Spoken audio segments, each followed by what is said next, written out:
Hey everybody, this is PobCCC here, back with just a quick minute or two long video, maybe even less, I don't know.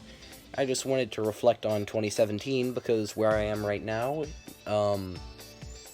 it just became 2018, so I'm pretty happy about that. And where I usually am, it will be 2018 in about a half an hour, a little bit less than that. And I just wanted to make a quick update.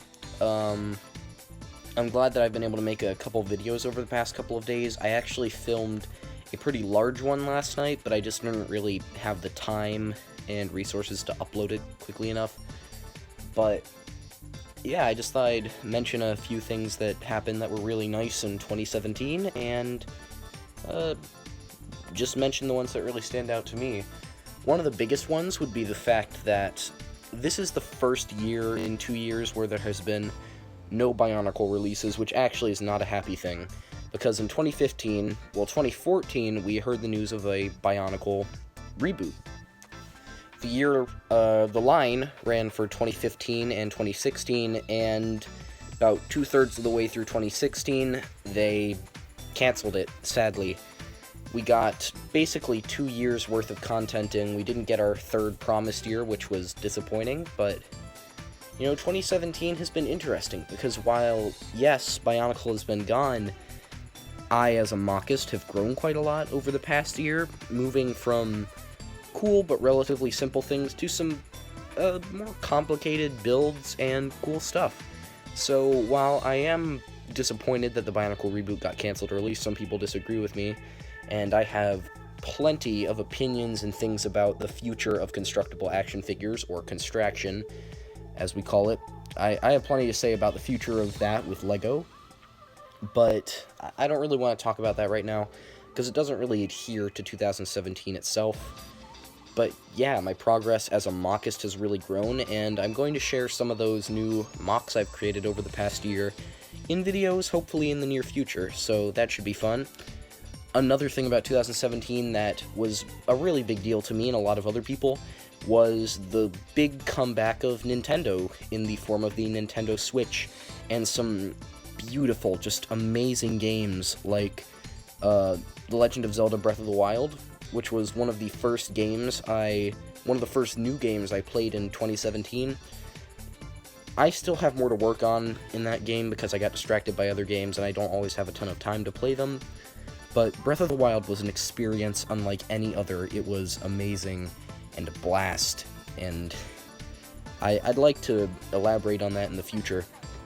And besides that, Splatoon 2 was a bigger release to me than it was to some other people, because while it was just building upon some of the foundation that the original Splatoon created, it was still a phenomenal game. Great stuff in that. Some really good music, too. Great game. I love that game. There are some other games, Super Mario Odyssey, which I just got on Christmas Eve. I haven't played a ton of it because I've been playing other games as well, and even though that might be the case, it was still a ton of fun, or at least as much as I've played it so far. Basically, the Switch was a really cool thing. Another series which I was very happy about this year was the Sonic the Hedgehog series, which is one of my other big things I'm into besides Bionicle. And while the big main game for this year, or debatably one of the two big main games, Sonic Forces, was quite disappointing. People have opinions on that ranging all over the board, from they really enjoyed it to it was a bad game. I don't think it's a good game. I think it's probably a little bit lower than mediocre. It's not a flat-out bad game, though. It's just a really bland, straightforward experience. It's not very engaging whatsoever. I'm happy I have it. I did have fun with it, to the best of my ability, and it was enjoyable. But I think anybody who knows much about the Sonic series knows that the real Sonic game that shined this year was Sonic Mania. Sonic Mania was a phenomenal beacon of hope for the Sonic series, and it's kind of disappointing that Forces came out after it, considering that Mania was such a good game. When they were both revealed, I had about equal hype for Mania and Forces, and I was really hopeful for Forces throughout the year, but as more and more trailers came out and gameplay stuff, it became less and less exciting.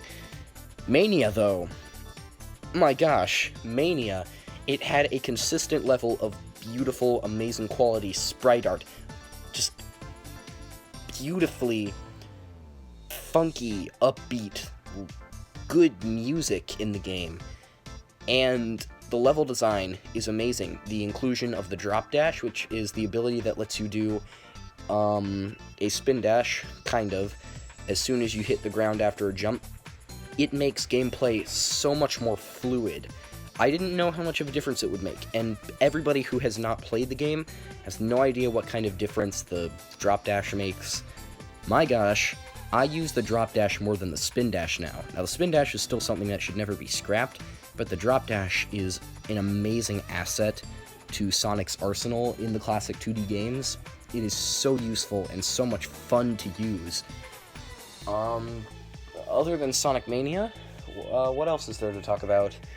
I know the series released in 2016, but Voltron Legendary Defender on Netflix, I started watching it around the late October, early November, I think late October, and I was hooked on it. I recently finished it just about 2 weeks ago.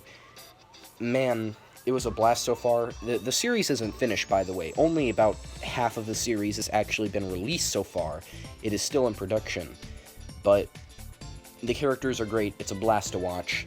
But even though I love that, I feel like the big TV thing that stood out to me this year, while I haven't really talked about it much after the fact, a big thing that I enjoyed early on in the year, in the first few months, alongside my Nintendo Switch, was Samurai Jack's revival on Adult Swim. Now, I don't watch Adult Swim. There's some very vulgar stuff on there I'm not really into, but when they said Jack was back, they really meant it.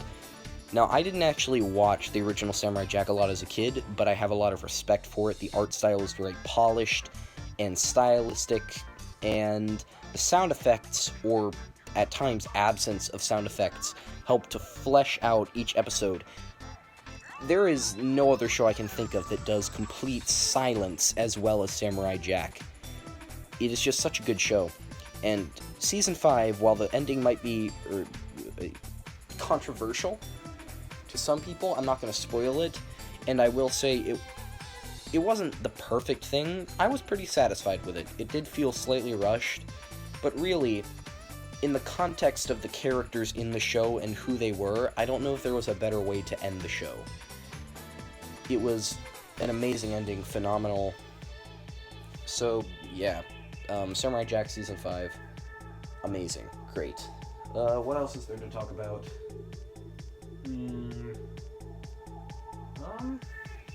Yeah, I don't really know if I have a lot else to say. That was mostly just about franchises and things I'm into that I enjoyed.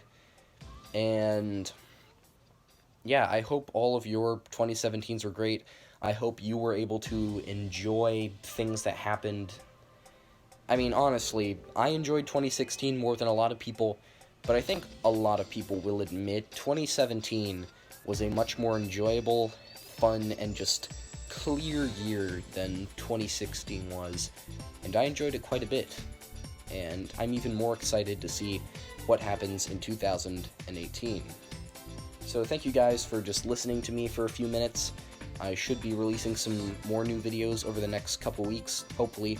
Maybe not, but I'm not going to say definitely not, because I do have a couple videos that I can go ahead and upload, and there is some stuff that I do want to film, you know, after Christmas and other stuff like that. So, yeah. Happy New Year. I hope you guys have a great 2018, and I'll talk to you in the next video. Goodbye, Bionicle.